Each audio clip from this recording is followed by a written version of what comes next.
운동을 하고 나면 근육통으로 아픔이 오듯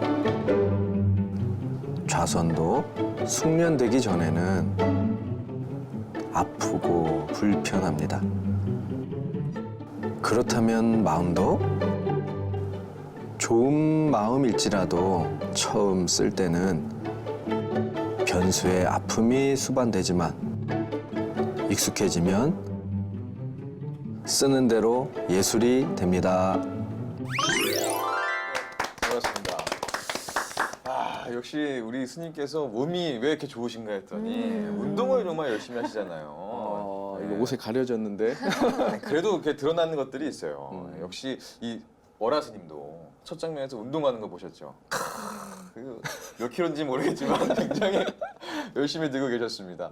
오늘은 마음을 쓸 때에는 이라는 만화로 한번 만나봤는데 율리 씨가 오늘 두 번째 봤잖아요. 우리 월화 스님. 어떠셨어요? 제가 공감이 많이 가는 그런 만화인 것 같아요. 왜냐면은 제가 한국에 와서 템플 스테이 처음으로 해봤을 때 신체적으로 많이 아팠던 추억이 많이 있어요. 왜냐면은 잠도 잘 때 친구가 없고 몸으로 아프고 그 108배 할 때 이게 계속 숙이고 그런 거 해야 하니까 너무 아프고 그리고 등산 가서 절을 해야 하니까 이것도 아프고 신체적으로 너무 어려운 전경인 것 같다는 생각이 들었어요. 그래서 이거 보면서 정말 이게 신체적으로 훈련이 되어야 이제 전신적으로 발달이 된다라는 생각이 들었어요. 네. 어떻게 하면 저런 생각을 할 수 있을까요? 좀 대단한 것 같습니다. 네, 저는 그 근육통을 어라스님께서 느끼셨잖아요. 그래서 운동을 하면 항상 이 고통이 따르기 마련인데 여러분께서는 운동을 좋아하시나요? 그럼요. 네, 어떤 운동 즐겨 하시죠, 서희 씨는? 저는 지금 야구를 꾸준히 하고 있어요. 야구요? 네. 오. 네. 근데 혼자 하는 운동이 아니잖아요, 야구는. 그러니까. 그렇죠. 네. 야구는 그래서 하는 거죠. 혼자서 하는 운동인 거는 뭐 사실 저는 혼자 하는 운동보다는 이렇게 같이 느끼고 공감하고 공유하는 것들을 더 좋아하다 보니까 또 그 안에서도 각자 나름대로의 다 역할과 또 해야 될 일들이 있어요. 그거를 잘 해서 조화가 잘 되면 또 거기서 이뤄내는 이런 성취감들이 또 저에게는 다른 색다른 깨달음을 주기 때문에 야구 정말 한번 전 진짜 강력하게 추천을 하거든요. 근데 그 네. 야구 하려면 무슨 사회인 야구단 이렇게 그쵸. 들어가는 거예요? 네. 조기 축구회처럼? 그렇죠, 그렇죠. 들어가 있나요? 네. 그럼요. 저는 지금 3개 정도. 어떤 포지션이에요? 저는 자 이렇게 말씀드리면 그래 겸손하게 말씀드리자면은 네, 굉장히 이제 필요로 하는 곳, 사람들이 뭘까요? 필요로 하는 곳. 뭘까요? 그러니까 뭐 부족한 자리요. 예를 들어서 뭐 중견수가 필요하다 하면 중견수로 들어가고. 깍두기네. 스님 좀 들켰네요. 포장을 좀 해. 제가 얼마나 열심히 하고 있었는데 어디서든 열심히 하겠습니다. 네네. 율리 씨는 즐겨하는 운동이 있으세요? 응원할 때 축구. 그리고 축구. 제가 친구들끼리 하는 거 테니스를 치는 거 좋아해요. 테니스 치시는구나. 우리 민영 씨 뭐 해요? 운동? 저는 클라이밍 그거 을 어려운 시작했습니다. 시작했다고요? 네, 이제 깜짝 시작해서 놀랐잖아요. 한 번 갔습니다. 그 원래 한 번이 중요한 거예요. 시작이. 네, 그렇죠. 그런데 그 클라이밍을 암벽 등반을 하고 있는 시간보다 네. 밑에서 앉아 있는 시간이 더 많다는 게 문제긴 하지만 오래 하기 힘든 운동이더라고요. 그렇죠. 네. 근데 스님 말씀처럼 클라이밍도 계속 하다 보면 언젠가는 민영 씨가 저 꼭대기 위에서 밑에 내려볼 날이 올 거예요. 그렇죠. 네. 그리고 그게 잔 근육이 정말 많이 생기는 운동이래요. 그래요. 네, 그래서 근육통 아까 어라스님이 느꼈듯이 저도 느끼고 있어서 참 공감 가는 만화였어요. 정말 그 스님 만화는 네. 저희한테 매일매일 이렇게 또 새로운 깨달음을 주시고 정말 감사드립니다. 네. 진짜. 그래서 오늘 이 만화에도 스님께서 담고자 하셨던 그런 어떤 깨달음 그리고 가르침이 있으실 것 같은데 과연 우리에게 무엇을 알려주시려고 또 무엇을 설명하시려고 이 만화를 그리셨는지 오늘은 무슨 일? 지찬 스님의 해설 들어보겠습니다. 네. 만화를 이제 그리면서 처음에 이제 전공한 게 아니니까 그리기 어렵잖아요. 모양도 내 마음대로 안 나오고. 그러니까 그걸 보다가 또 운동했던 생각을 해보니까 그래, 이 그림이든 마음을 쓰는 것이든 수행이든 모든 것들이 처음에는 익숙하지 않아서 힘든데 그 힘겨움을 다 지나가고 참고 이겨내야만 실력자가 된다는 걸 뻔히 알면서 그렇게 힘들어하고 있었나 하는 어떤 내 모습을 반추해보는 어떤 만화였죠. 마음도 그렇고 감정적인 것도 그래요. 아파하면 아 내가 아직 좀 숙달된 마음이 넓지 않구나 이렇게 받아들였으면 훨씬 쉬웠을 건데 운동을 그렇게 경험을 많이 해놓고 깨달아 놓고도 각기 다양한 어떤 변수들에게 그 공식을 대입해 볼 수 있는 그런 지혜가 없었던 거죠. 근데 이제 그런 것들을 보면서 이게 같은 건데 우리가 다르게 생각했구나 그런 걸 한번 느끼면서 이 그림을 그리게 됐어요. 그냥 뭐 그림은 크게 뜻하는 건 없지만 다 구체적으로 설명해 놨기 때문에 여러분들이 쉽게 이해했으리라 이렇게 보여집니다.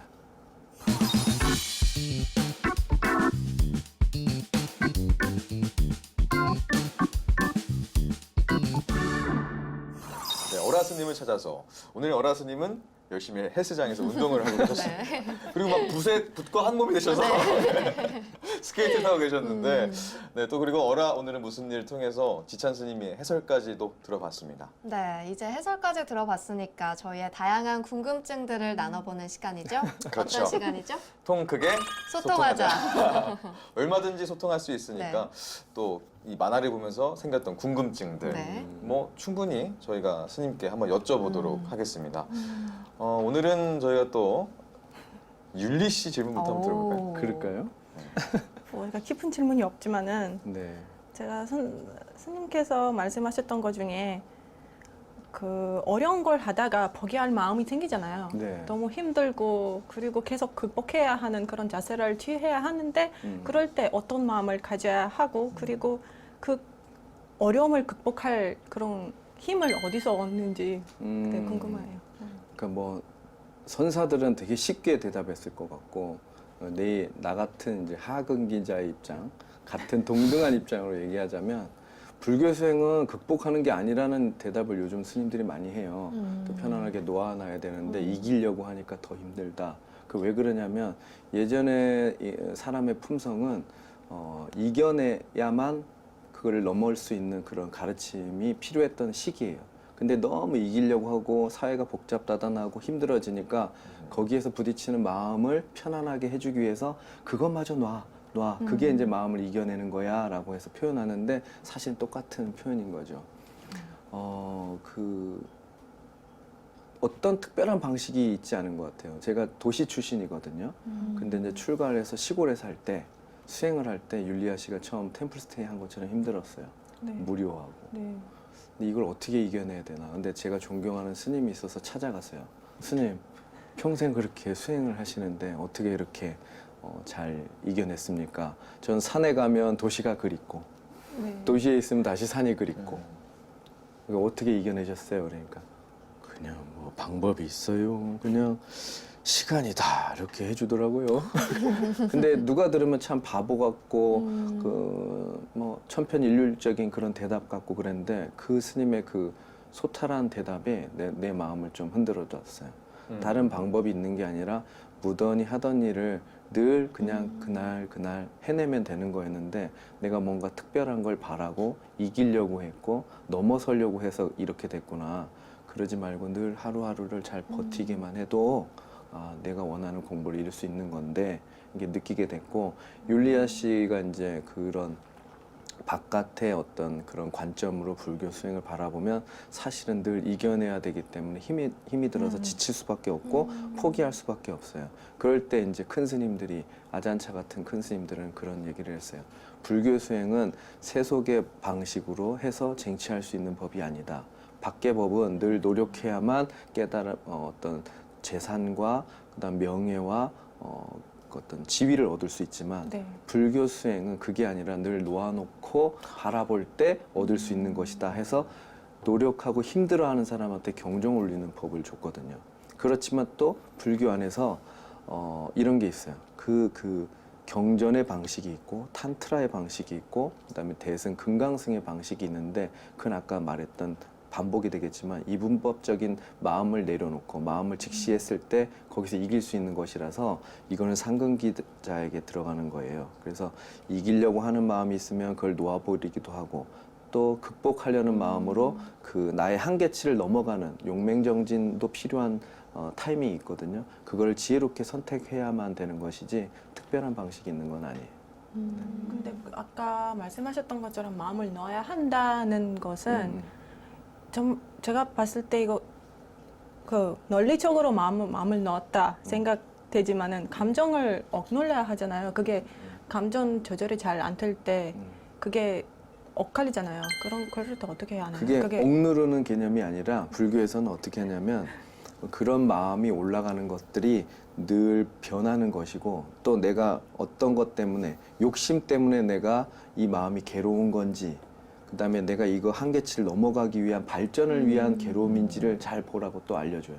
고통에도 세분화되는 거기 때문에. 그래서 그거를 억눌려서 내려놓고 포기하라는 의미가 아니라 그 마음을 더 보게 만들거든요. 그래서 그게 좀 의미가 들어올 줄 모르겠어요. 저는 그렇게 생각해요. 그러니까 내려놓는다는 게 그냥 내려놔야지라는 생각만 가지고 있는 게 아니라 정말 마음까지도 내려놓을 수 있어야 스님께서 말씀하시는 어떤 정말 그 발전, 어떤 휴식이라고 생각을 하거든요. 근데 사람들은 대부분 그냥 내려놓기만 하고 진짜 내려놓지 못한 거죠. 하지 말아야지. 그건 진짜 그건 안 하는 거지. 그렇지. 내려놓은 게 아니니까. 그렇지. 그래서 좀 마음까지도 내려놓을 수 있어야. 그 하지 않을까? 마음까지도 내려놓을 수 있다는 게 잘하고 싶은 마음까지 내려놓는 건가요? 그렇죠. 그러니까 뭐냐면 제가 어렸을 때 또 운동으로 얘기하자면 제가 어렸을 때 턱걸이를 잘했어요.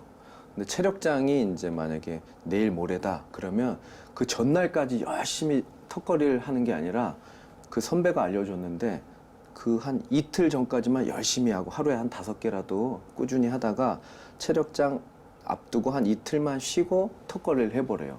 나 혹시나 걱정은 됐는데 쉬고 턱걸이 했는데 매일 5개밖에 못 했는데 그때 쉬고 했더니 30개를 땡기게 된 거예요. 거기서 오는 미묘한 변화라는 게 있어요. 그래서 내려놓는다는 게 처음에는 쉬는 거겠지만 마음은 걱정돼서 다 네. 내려놓지는 못하지만 네. 그런 형식을 통해서 자꾸 마음을 거리를 두는 법을 배워야 돼요. 그러니까 지금은 사뭇 마음을 내려놓는다는 게 이해가 안 되겠지만 그게 억눌리는 형식으로 다가오더라도 한번 떨어뜨려 놓으면 떨어지는 마음이 있어요. 그게 잠깐 내려놓는다 그래서 그 떨어지는 마음을 바로 볼 수는 없어요. 왜냐하면 마음엔 탄력이 있기 때문에 한번 마음을 먹으면 그게 계속 거기에 여기서 가 있어야 돼요. 마음이라는 것은 감정 말씀하시는 거예요? 여러 가지가 있죠. 마음은 여러 가지 감정으로도 되고 생각으로도 올라오고 그러기 때문에 마음을 철학적으로 구분하자면 좀 다른데 그런 생각이든 마음이든 욕망이든 그런 게 다 포괄적인 거예요. 보통 사람들도 이렇게 좋은 마음으로 음. 굉장히 다른 사람에게 좋은 의도로 마음을 쓸 때가 있어요. 그렇죠. 근데 오히려 이게 또 상처를 줄 수도 있고 네. 그것 때문에 내가 상처를 받을 때도 있더라고요. 좀 이런 것들에 대해서 좀 설명을 좀 해주세요, 스님. 그걸 뭐 일반적인 얘기로 해야 될지 이제 큰 스님 이야기를 붙여서 해야 될지 모르겠는데 뭐 내 개인 얘기해서 뭐 하겠어, 그죠? 해주세요, 괜찮아요. 그거야 뭐 뒷담화처럼 되는 거니까. 이제 사람 인간관계에 있어서는 요즘 그렇잖아요. 좋은 마음도 상대방이 동의할 때 해야 된다. 뭐 네, 이런 그렇죠. 얘기가 있잖아요.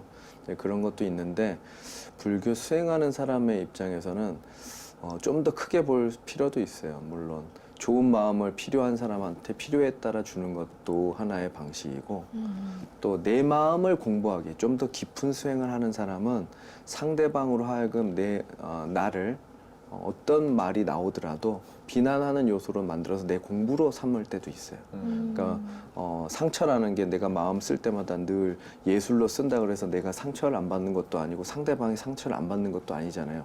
하다못해 부처님 같은 경우도 아주 그 미모의 여성이 있었는데 결혼하고 싶어서 그 아버지가 와서 결혼을 시키려고 그랬어요. 근데 부처님이 그 아가씨를 보고 아름다운 아가씨를 보고 뭐라 하냐면 그 가죽 주머니에 똥과 뭐 오물로 가득 찬 이런 식으로 이제 얘기를 했었잖아요. 네. 근데 여자가 상처를 받은 거예요. 그래서 죽을 때까지 부처님을 따라다니면서 막 괴롭혔던 분이 있어요. 그러니까 좋은 마음으로 법을 알려줬는데도 상대방이 잘못 알아들을 때도 있고 또 좋게 받아들일 경우도 있어요. 왜냐하면 그 아가씨는 원망하는 마음으로 따라다녔지만 부모님은 거기서 그 과일을 얻었거든요. 그게 달라서 뭐 하나 이게 맞다라고 이제 규정 내리긴 힘들지만 내 수행으로 삼을 때는 내 스스로에게 욕됨이 오더라도 그게 수행이 되게 만들 정도의 자세가 돼야 내가 쓰는 마음에서 상처를 받지 않아요. 네, 스님 또 질문이 있는데요. 그 1만 시간의 법칙이란 게 있잖아요. 어느 경지에 오르려면 1만 시간을 꾸준히 정진을 해야 된다 이런 말도 있는데 저희가 그 단계까지 가기 동안에 너무 포기하고 싶은 마음이 계속 들 것 같아요. 네, 그럴 땐 어떻게 해야 되나요? 별 수 없습니다. 그러니까 불교이니까 너무 네. 그 이성적으로 불교를 보거나 감성적으로만 볼 게 아니라 큰 대승적인 마음으로 이겨낼 수밖에 없어요. 뭐냐면 이건 약간 종교성에 기대는 건데 내가 대승보살의 마음으로 그걸 받아들인다면 그 능히 이겨낼 수 있지 않을까요? 대승보살은 나의 해탈만을 바라는 게 아니라 나보다 남을 더 소중하게 생각하고 남의 해탈과 고통에서 벗어나는 거, 더 나아가선 그분들이 부처가 되기를 바라는 마음이잖아요. 그런 마음으로 자꾸 큰 마음을 내는 거예요. 그래서 불교에서 대승적으로 사무량심 수행을 하게 하거든요. 그러니까 티베트에도 가면 예비 수행을 끝나고 나서 사무량심 마음을 크게 일으킨 다음에 무상을 관하게 하거든요. 다분히 종교적인 것 같지만 이게 불교 수행법의 하나예요. 그래서 그 마음을 자꾸 내버릇하면 큰 마음이 나거든요.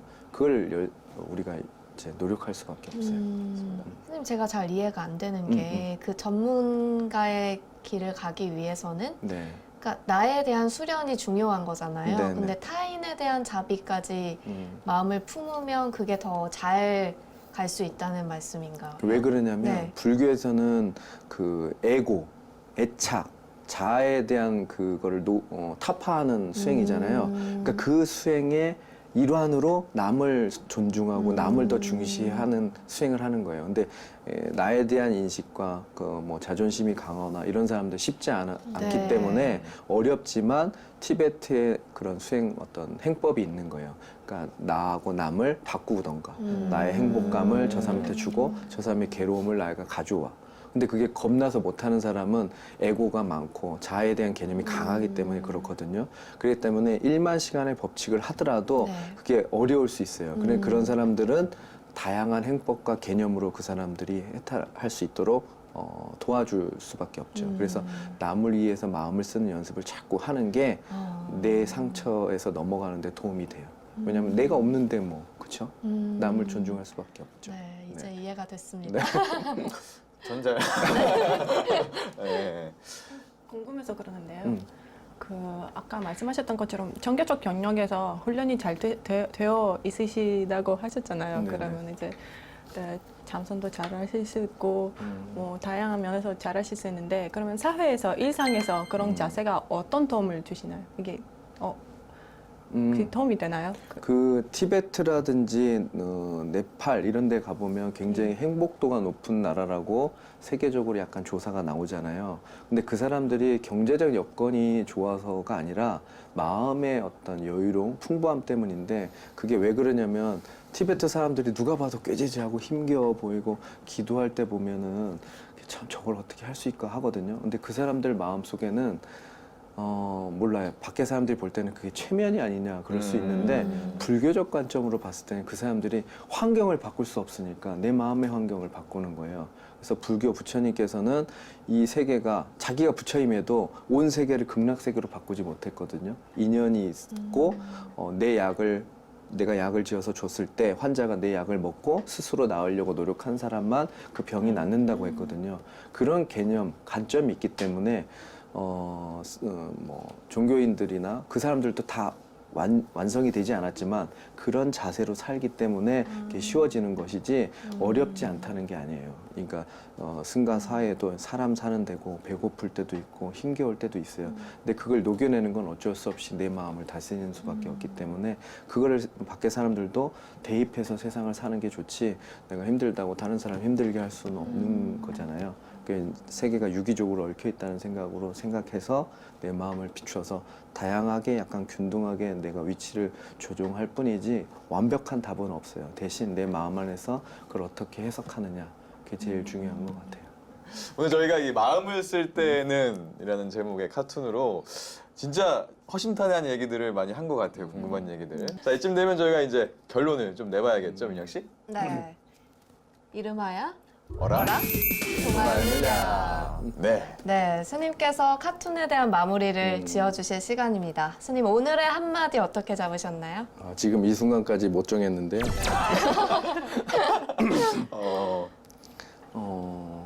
마음을 쓸 때, 쓸 때는 잘 써야 된다, 이렇게 해야 된다, 이렇게 신경 쓰다 보면 사실 더 잘못되는 경우가 많은 것 같아요. 가장 자연스러운 게 무엇인가를 한 번 더 염두에 보시면 그게 부처님의 법이고 세상의 법인 것 같아요. 그러니까 제일 자연스러운 단어를 자연으로 하겠습니다. 오. 그래서 내추럴. 네. 네. 왜냐하면 그 부처님이 세상의 어떤 흐름을 깨달으신 거지 어떤 법을 창조한 게 아니라는 걸 여러분들도 다 아시잖아요. 그래서 가장 자연스러운 게 무엇인가? 내 마음에 가장 자연스러운 내 마음을 거스르지 않고 어떻게 지혜롭게 하는 것이 부처님의 법을 이해하는 것인가 이런 것들을 한번 생각하고 사유해 보면 여러분들 사는데 예술적으로 사는데 도움이 되지 않을까 이렇게 보고 있습니다.